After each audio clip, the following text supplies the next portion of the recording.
O Senhor esteja convosco. Ele está no meio de nós. Proclamação do Evangelho de Jesus Cristo segundo João. Glória a vós, Senhor. No primeiro dia da semana, Maria Madalena saiu correndo e foi encontrar Simão Pedro e outro discípulo, aquele que Jesus amava, e lhes disse: Tiraram o Senhor do túmulo e não sabemos onde o colocaram. Saíram então Pedro e outro discípulo e foram ao túmulo. Os dois corriam juntos, mas o outro discípulo correu mais depressa que Pedro e chegou primeiro ao túmulo. Olhando para dentro, viu as faixas de linho no chão, mas não entrou. Chegou também Simão Pedro, que vinha correndo atrás, entrou no túmulo. Viu as faixas de linho deitadas no chão e o pano que tinha estado sobre a cabeça de Jesus, não posto como faixas, mas enrolado num lugar à parte. Então entrou também o outro discípulo, que tinha chegado primeiro ao túmulo. Ele viu e acreditou. Palavra da salvação. Glória a vós, Senhor. Aleluia, aleluia, aleluia, aleluia, aleluia, aleluia, aleluia, aleluia, aleluia, aleluia. Meus irmãos e irmãs, nos dias sublimes, logo em seguida ao Natal do Senhor, a liturgia nos faz ter o testemunho bonito dos santos, como Santo Estevão ontem, como São João Evangelista, apóstolo hoje, como os santos inocentes amanhã.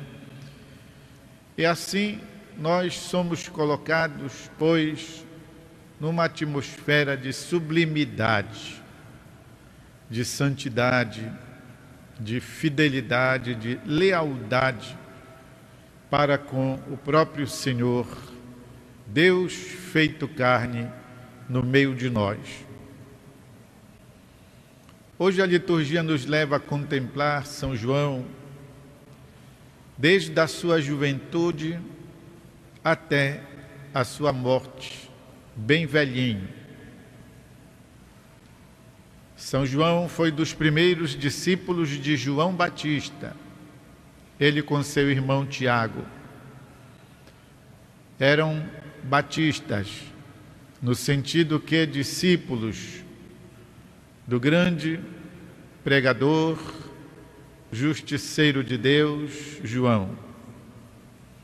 Foi daqueles que obedeceu o mandado do mestre deles, quando apontando Jesus disse: está lá o Cordeiro de Deus, eis o homem, vão atrás dele. Ele é que vos batizará com a água e com o Espírito. Eu só fazia um batismo básico, vão com ele. E São João acompanhou então, pois, Jesus. Devia ser ainda um adolescente, de modo que acompanhou Jesus desde novinho. Como é bom, meus irmãos e irmãs, conhecer a verdade de Deus desde a juventude.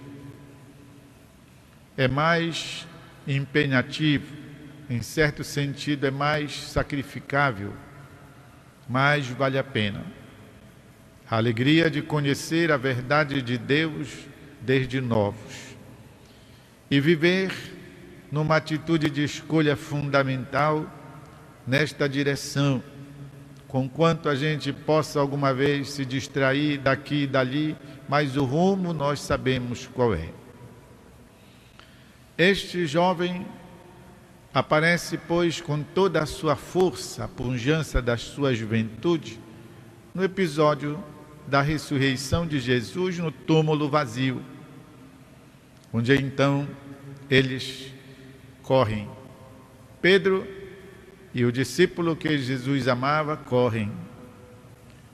Pedro já está o quebrado, pescador, sofre de reumatismo pelo contato frequente com a água, com a chuva. Por isso, nesta corrida que eles fazem para a novidade do túmulo que está vazio, é claro que João, em pleno vigor da mocidade, chega primeiro, corre melhor. O outro, coitado, vem cocheando, com maior dificuldade, ainda que atraído pela novidade do túmulo vazio. E diz que o discípulo predileto, o mais jovem, chega, mas não entra. Ele se põe na porta, esperando que o mais velho, a autoridade, o príncipe, aquele a quem foram dadas as chaves do reino, penetre. Neste sentido, Pedro é a fé, é a autoridade, é o primeiro dos discípulos. Por isso, o jovem João tem a delicadeza de conceder a ele a primazia de ingressar e de, portanto, ver com os olhos da fé a ressurreição de Jesus, o efeito disso, que é o túmulo vazio.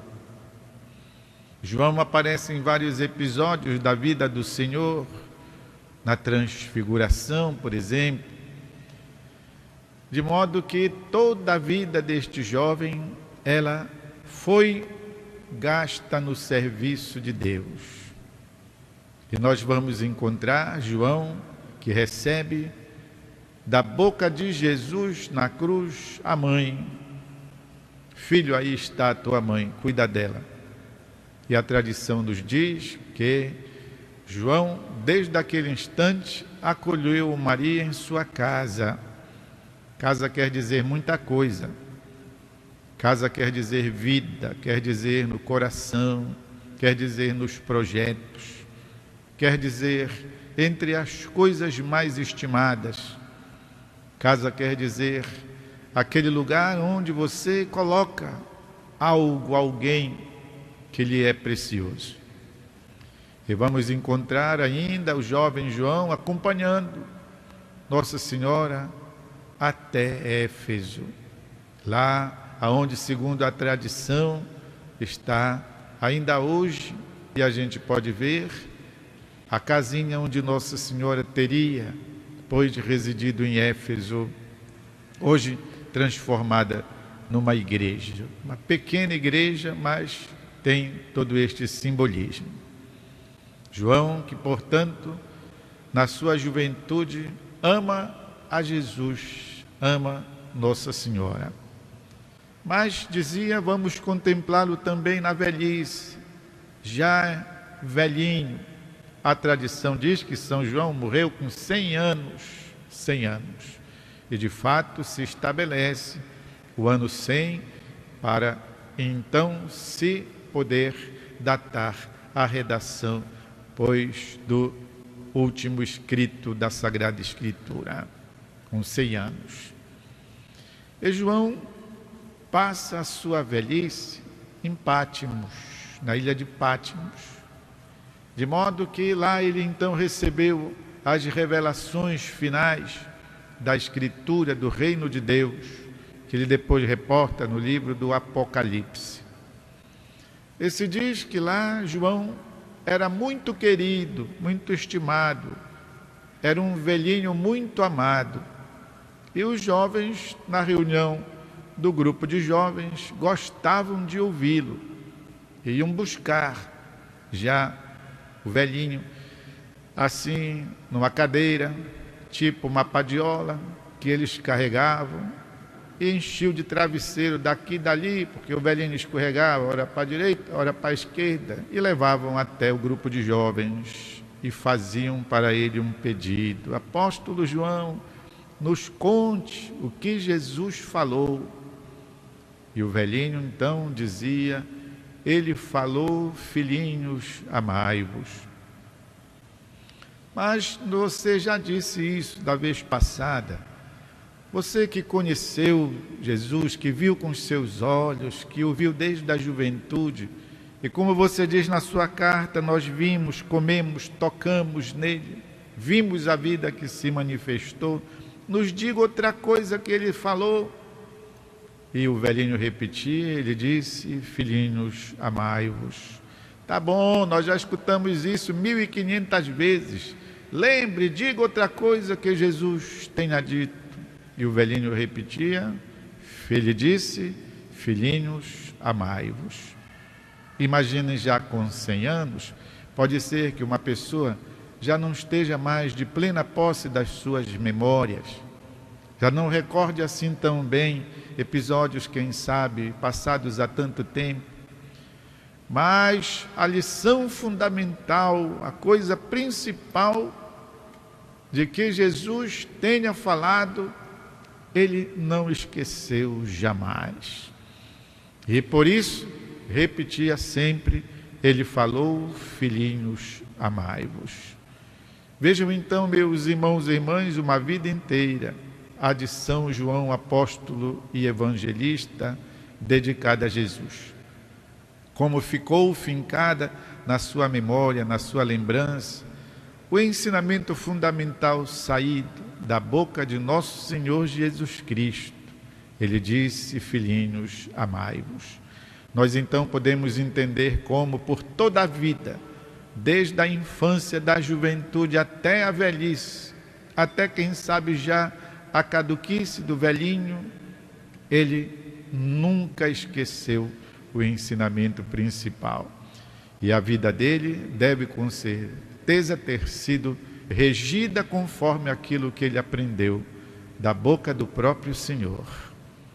Meus irmãos e irmãs, que coisa maravilhosa quando nós buscamos permanecer na comunhão com Deus, quando nós buscamos estar sempre em contato com a palavra, com a Bíblia Sagrada, quando nós podemos redescobrir a nossa fé cristã, quando nós podemos estar em contato, pois, com a doutrina da nossa igreja, para assim reavivar, reacender sempre em nós aquilo que é o núcleo, o fundamento do Evangelho e do ensinamento de Jesus.